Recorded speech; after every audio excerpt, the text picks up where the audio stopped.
for having me, guys. Nice to be here at Portsmouth Abbey.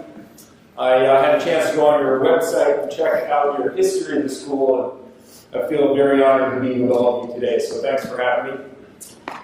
This is a picture of Mount Everest, and I wanted to share some stories with you about adventures, about guiding people around the world, and what has brought me to the level to be able to take people to a faraway place, to do the research it takes to feel comfortable in going away and taking them outside of their comfort zone and knowing that they're trusting you with their life, with success, with some failures along the way. So we usually would start in the United States after a long session of planning and fly somewhere around the world, land in a faraway country with different type of traditions and customs, different language, different culture, and we would make our way up to the base of the mountain. This mountain's Lobuche in the Himalayas. About 10 days in on a trek, we reach the foot of the mountain, and then we start to climb up the mountain from the valley bottom. We start to work our way up the mountain top. Soon in the mountains, we're high above the clouds. When our body acclimatizes, we start to get up above those clouds and we start to get into the upper elevations. For me as a guide, you can imagine that you really have to pay attention to each individual in the group. You move as slow as your slowest member. You move as fast as your slowest member. And your responsibility is great to make decisions on a changing environment, on the hazards that exist on snow-covered mountains. And the goal of getting to the top is success, but oftentimes that goal is very difficult to achieve. And it's never achieved without a number of failures along the way. The mountains are brutal in the way that they can take your life very quickly, so you can't make the big mistakes, but you can make a lot of little mistakes and stay on course. From any mountaintop, we're going to have a fantastic view. You can see Mount Everest over to the left there, the high one in Nuptse in front of it, the Khumbu Glacier down the bottom, and then we would start to ascend down off the top. Ascending off the top of our mountain is the most dangerous part of the time that we're coming down. We have a sense of success, but we also have to tend to the whole group of people. On a number of our adventures, we just do trekking, where we would trek to the base of Mount Everest, and we would just enjoy the village-to-village trekking. But it's very difficult when you have a group of people from all over the country, different ages, from different areas, with different goals. I learned my skills in Utah. I grew up not too far from here. I went to college in New Hampshire, and I then moved out to Salt Lake City and worked in Little Cottonwood Canyon. I've spent the last 25 winters at Snowbird Ski Resort. I do their avalanche forecasting. And I ski a lot of powder. That's why I really wanted to move out there. But the job is very serious. At Snowbird, we have pretty much 100% avalanche terrain. So snow slides off the mountain. Everything we're looking at is either a starting zone, a run-out zone, or a mid-track zone of an avalanche slide path. And we do it as a team of patrolmen. We're all professionals on that team, men and women, dogs, doctors, and everybody that comes together to make the mountains safe for our guests. Guests come from all over the country and all over the world to go to Snowbird, to snowshoe, to ski, to snowmobile, and do other winter activities. And they're in a very hazardous environment. Unfortunately, we see a lot of people injured on the mountain. When there's an injury that takes place, maybe it's snowing and windy and maybe it's a sunny day, but regardless, the men and women of the patrol have to come together and work as a team, know each other's movements to help that person in the outdoor environment, to package them up safely, get them off the mountain. So our main concern is avalanche. Avalanches are very common out west when we get a lot of snow. Here's our snow study plot. We measure the snow on these boards.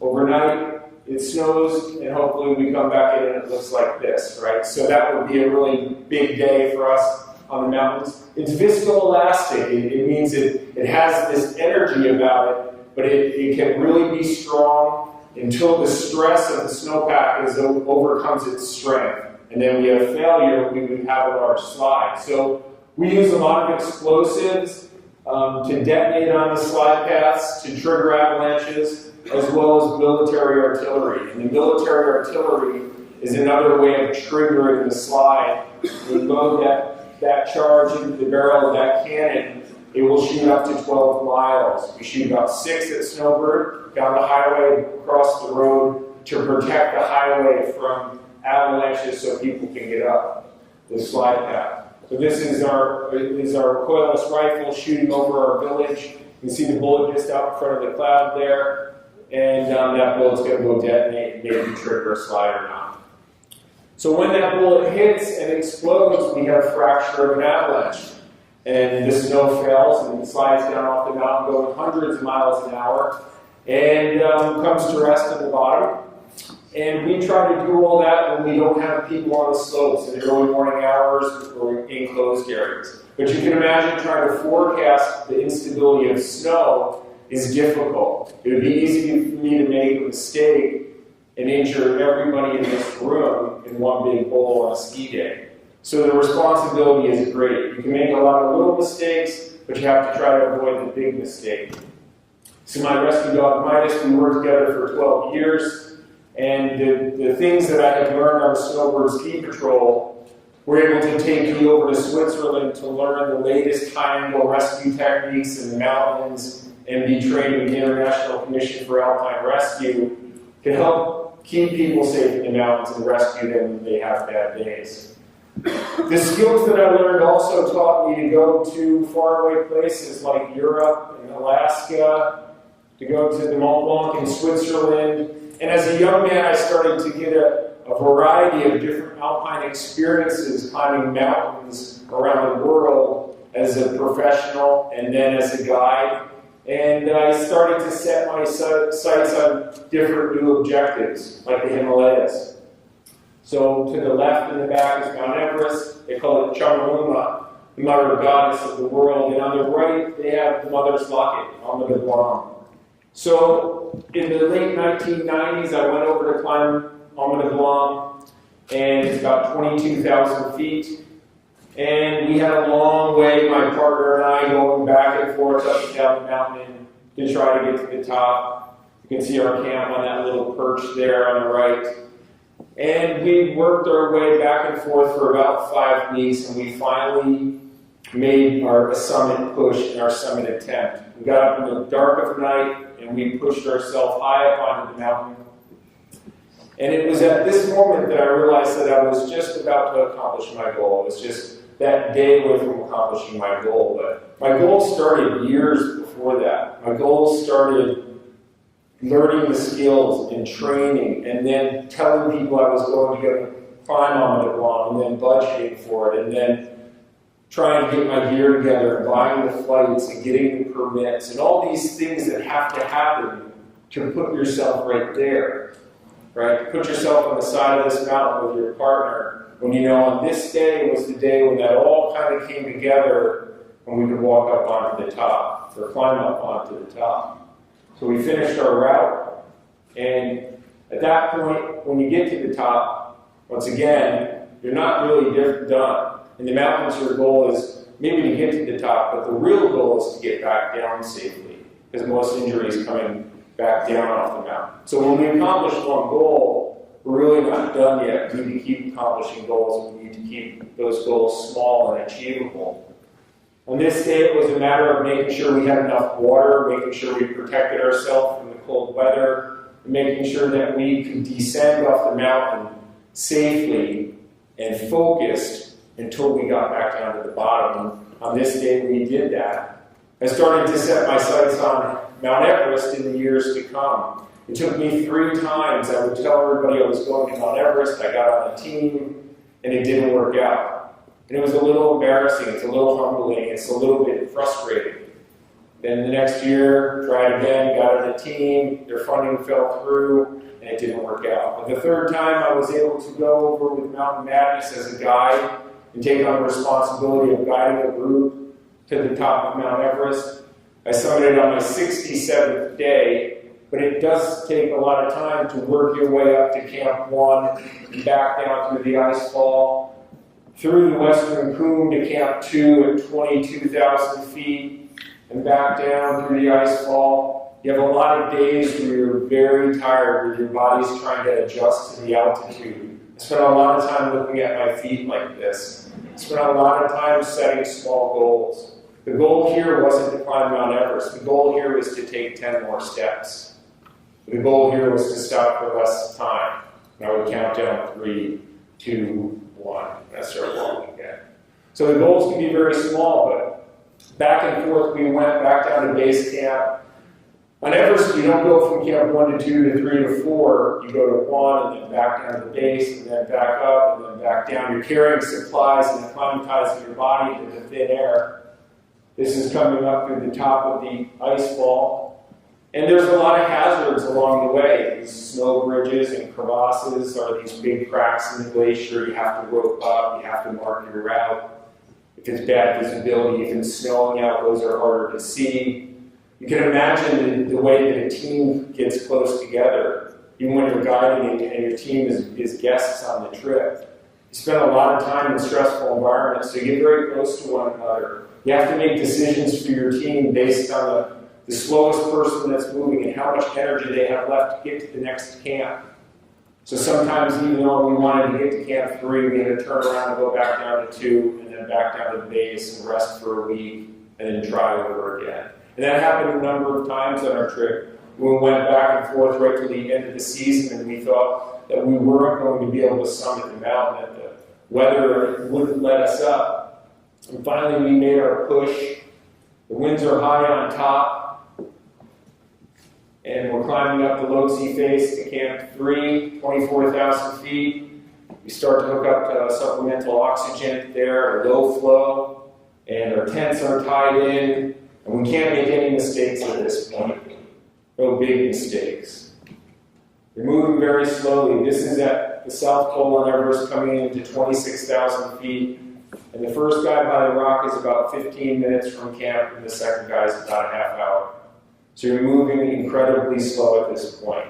But you just have to stay focused on those small goals, taking another step, moving yourself forward. We got up to the high camp, and then once we were there, we rested for a little while. And in the dark of night, we set out. Woke up at 7 o'clock, started to brew snow into water.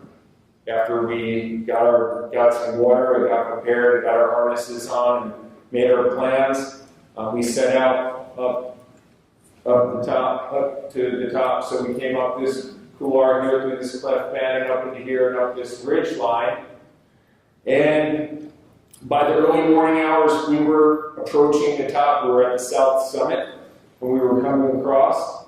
And we're going to make our way through the Hillary Step here and up onto the top. I can tell you that Everest was a series of small failures, of things that were very difficult to do, of days that didn't go right, and of constant setbacks. And it's really important that all of that added up to staying with it and not quitting to achieve the top.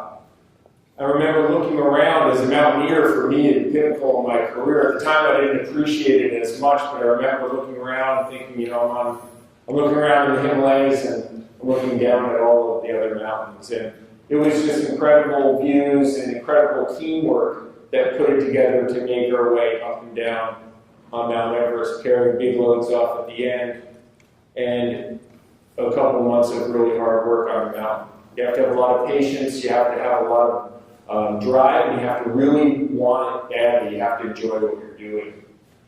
From there, I decided the following year that I didn't want to work for other agencies anymore, so I was going to start worldwide trekking. My skills were as a guide and as a mountaineer, not really as a businessman or business operator. So I've learned a lot in the last 10 years since I started worldwide trekking.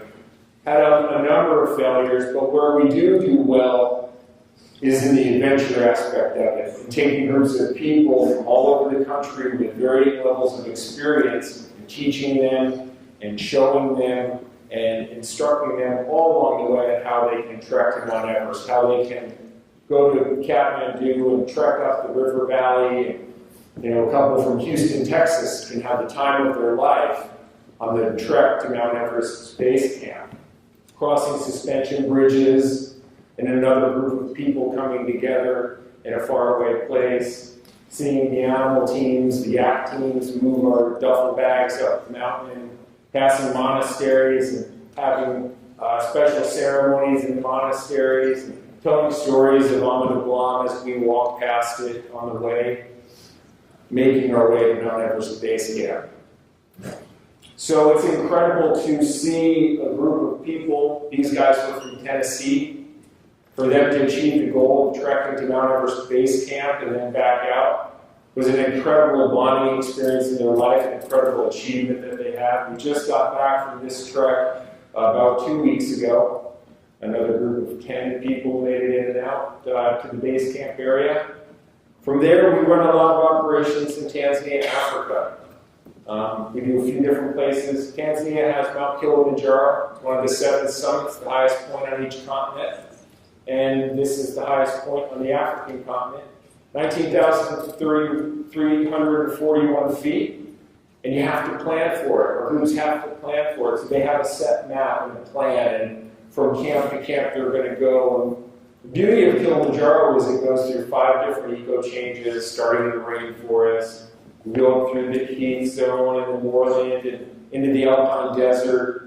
We move our camps each night. We have an amazingly big staff on the mountain. 60 guys will be with us with a group of 12 with all of the tents and cookware and gear.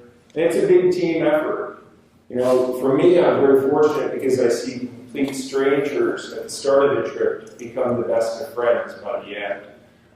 So I get to see that again and again as we travel around. This was this summer inside the dining tent. And just different groups of people from all over the country learning how to trek their way up, put themselves in position in the dark of night, just like I did years ago on Avid, put themselves in a position to make their way to the top of Mount Kilimanjaro. A lot of people have told me it's the hardest thing that they've ever done, and it's so awesome for me to hear that, and to see them walking up and know that they're going to make it again and again. I've summited Kilimanjaro more than 45 times, and in those times it's just so special with me to see the different people that achieve their goals. They set small goals day after day after day. So that's Mount Kilimanjaro. And oftentimes after this adventure, we go on a safari and go to all the big game parks in Tanzania and meet some of the local tribes there, the very primitive Bushman tribes, and see how they hunt and gather and how they live their basic, simple lives, foraging for food. But for me, really, it doesn't matter if I'm in Cotopaxi, Ecuador, or watching the sun come up on Kilimanjaro, down in Machu Picchu, Peru, trekking into the lost city of the Incas, or climbing in Chamonix, France, you know, the Italian Alps. I love the nature and the outdoor environment, but I've learned that for me, one of the best parts about it is the people.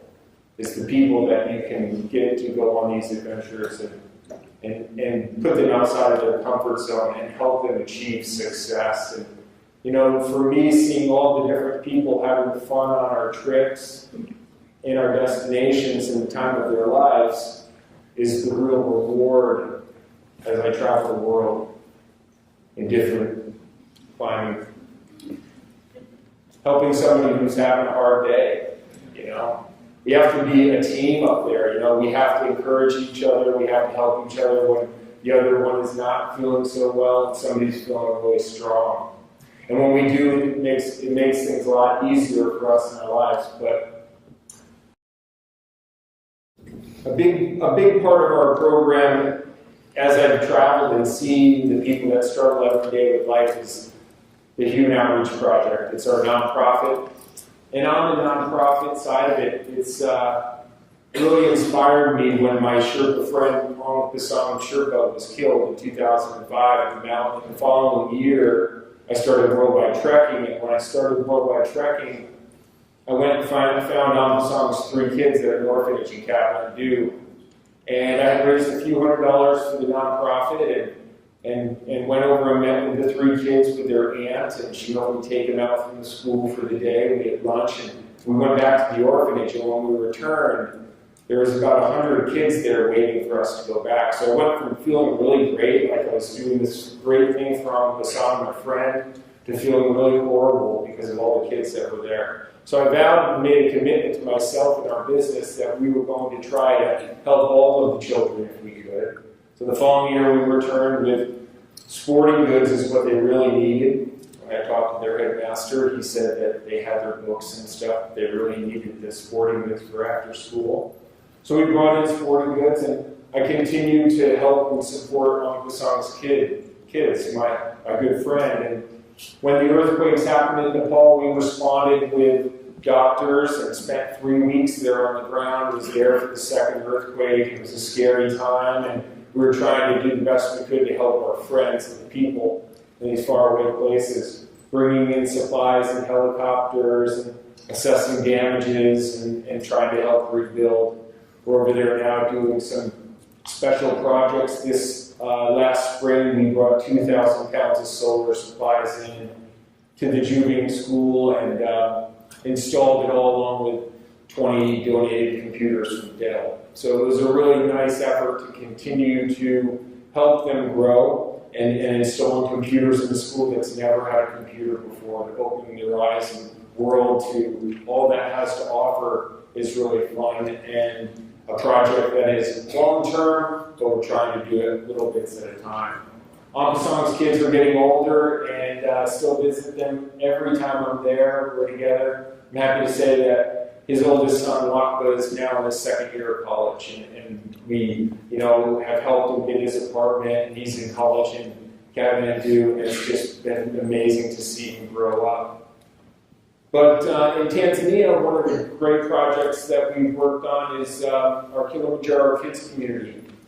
And out of frustration, when I was starting my business, the corruption that I saw as we tried to donate stuff to local clinics and local schools and orphanages was really frustrating. I'd see that when I returned, the supplies would have gone missing and things like that.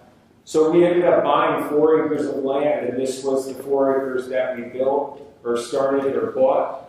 And we started this long project, and you can imagine the patience that it takes to build these buildings. The yellow buckets are buckets of water that we're bringing in on donkeys and bicycles because we didn't even have water to mix the concrete.